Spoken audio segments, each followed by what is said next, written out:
Good evening, Lizzie boys. I have more cleaning to do today. Some of the main things I want to sort out is just getting dolls off the floor, because I don't know if you've noticed, but I kind of have them all over the floor, everywhere. So, I think I'm finally going to sell this Frankie. I don't care if she works or not, I just don't want her. So we're going to throw her over there, which is probably not the best idea because she has poly hair. I'm going to have to brush that. Alright, she's all good. These two are a bit more difficult because, she has a Twyla arm, and she is missing a hand as well as bald. So I don't really know what to do with either of these two currently. Like, it'd be nice if I could thrift another Mercedes who was like nude or something just so I could harvest her arm. But honestly, I don't know how long it's going to take for that to happen. So yeah, she also has a hole in her crown. Is that supposed to be there or is she missing something? There's plastic up here. There's plastic around it. Is that how it's supposed to... Why did I not notice that until right now? We're just gonna sit her down to my naked Wedona with some of her fingers cut off. This doll has some of her fingers cut off. Like, she's missing a pinky here. And here, she's missing the tip of her finger. Sucks, because she still has the foam ball in her hair, so she's objectively better than my other Wedonas who are both missing the foam ball. I know I could just swap her hands out, but also... huge chip in her eye. Huge chip in her eye. I don't know what to do about that. So, that just leaves you. Okay. She landed over there, by the way. We're just gonna leave her there. I also have a ton of random accessory piles everywhere, but, I don't feel like doing anything about that, so we're not going to. So that just leaves this pile of dolls over here that I technically should unbox. There's another one of those accessory piles I was talking about.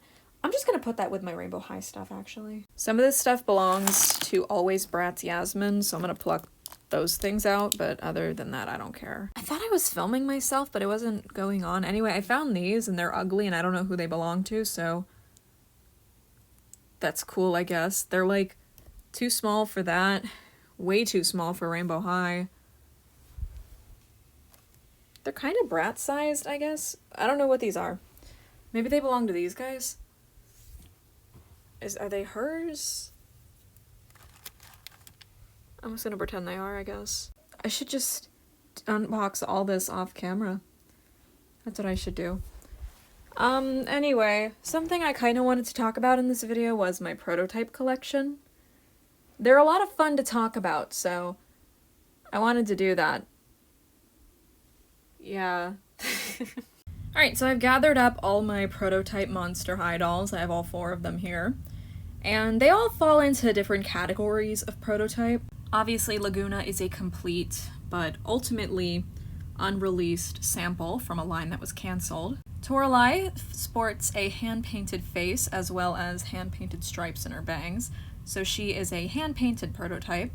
These can be used for a variety of reasons, but I'm not sure what the exact use of mine was. Nothing else about her is prototype, everything else is her stock pieces, but she is hand-painted. Meanwhile, both of my Cleos fall into test shot category. A test shot is a prototype that is basically made to model the hair as well as the clothing and accessories a doll will have. This Cleo is incomplete. She's basically just a head in these red pair of shoes. But this Cleo is complete. She's got her full hairstyle done, she's got her accessories. She is missing her necklace with the little tassels hanging off of it, but she has her shoes and her dress is this really cute pink color. So yeah, these are all 4 of the prototypes that I own, and I basically just want to give like a little spotlight to each of them. Although, these are the prototypes I own Monster High-wise, but I do own another prototype. This was actually the first prototype product I ever got. It's a prototype Shadow the Hedgehog plushie from the Jakks Pacific toy line. Sonic has had several toy lines over the years, but the Jakks Pacific line is the newest one, and this is a prototype of Jakks only Shadow plushie.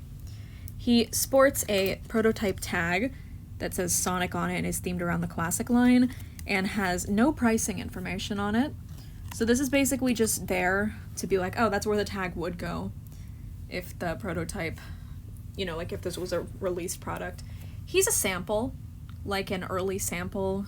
The general, like, look of him is how the plushie turned out, but upon release, his eyes are made of a different material, as are his shoes. He doesn't have the treads on the bottom of his shoes that he usually does, and his ears are a much lighter color than they're supposed to be, as well as his muzzle. His muzzle is much darker most of the time. Yeah, overall, this is just a really interesting little creature to own. He's got his back spikes, he has his head spikes. He's a little dusty from sitting on my shadow shelf, but yeah, this is one of my other prototypes that I own. First one I ever got, and I love him. I just had started collecting shadow stuff and this prototype popped up. It was really convenient, actually. So anyway, if we start in chronological order, the first prototype that I got was Boor Cleo. So Boor Cleo is pretty simple. She features the original Ghoul's 2015 reproduction Cleo face and sports the Boor hairstyle. I did notice it's a bit longer than the finalized doll, and I've never touched up the hairstyle. I should fix it because it's a bit messy, but I don't really care. I have her wearing a random Claudine dress that I got from Milan. I believe this is the 4-pack of her and her siblings, the Pack of Trouble. And she has this pair of test shot shoes. They are red, and they are both left shoes. No, they're both right shoes. They are both right shoes. That's why one of her feet looks off in it. I should note that when I got this prototype, she was just a head, and I gave her a random body that I was able to get my hands on, so yeah, this one's definitely the most underwhelming of my prototypes, but I don't dislike her. She's still cool. The second prototype I ever got was my test shot of Ghoul Cleo. She noticeably has no face, but she does have all of her stuff. She's got white earrings, and I'm assuming her necklace would have been white as well, and most likely the material draping off of it would have been like this, maybe? Like this like pink part. I liked this one because her dress is pink. Like, that really just stuck out to me and looked super cute. Both of her bracelets are modeled in red plastic, and her shoes are also sculpted in the same red plastic. So overall, I did notice a couple differences in the dress and the way it's constructed to the finalized doll, but I'd rather go over that, like, I've already gone over that in my review of this doll. I think it's called, like, My First Prototype or something. It's probably super dramatic. I usually try to make dramatic titles. Her hairstyle is perfect and looks really nice. Overall, this is just, like, a really good Cleo, and her hair is slightly longer than the one that I have, the stock, like, released version of her. I wish she had a face. If she did, I think it most likely would have been, like, what's a line that released around this time? Picture Day? I don't know. But, like, I don't know, it would have been cool to see this doll with a face, right? My third prototype was my hand-painted Toralei. This is one that I am really happy to own. Like, I am absolutely ecstatic about this one. She's hand-painted. This doll's face is completely hand-painted. She is missing the orange patch over her eye, as well as piercings in her ear holes. She's just very fascinating to me. I really like her.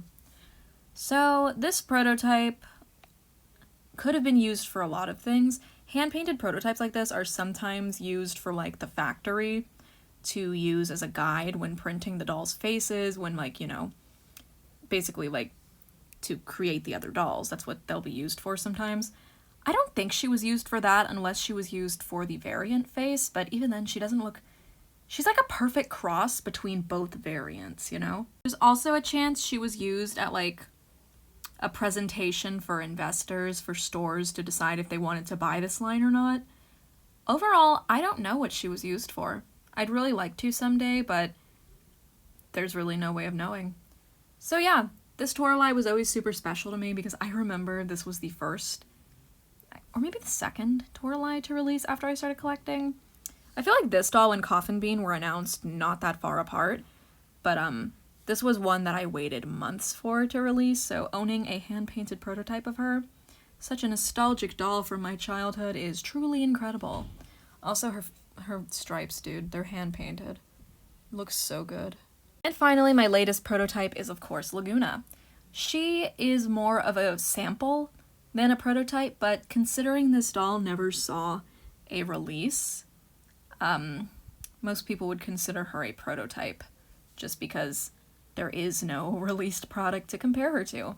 But this doll is basically a finalized sample what the doll would have been like if she had seen a release.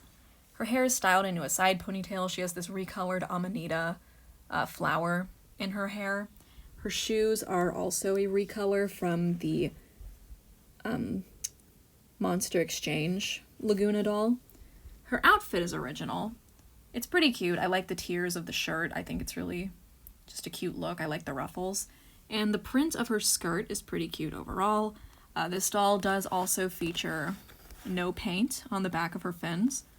Somebody in my comments said that this is apparently normal for some G2 Lagoonas, but the two I have paint on both sides, so I don't know. Maybe it's normal for the budget ones, but this is a fully articulated doll, so I'm not sure. She has her leg fins, and around her back, there is a small F, just drawn right there. I'm not sure what that means. Maybe it means like flop or something. There's really no way of knowing. F for failure, because that's what G2 did. But I like this doll.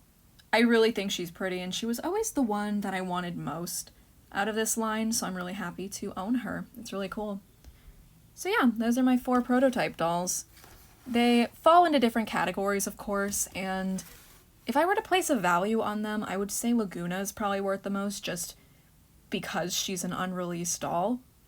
Toralei, on the other hand, despite, I'll be honest with you guys, I paid more for Toralei, but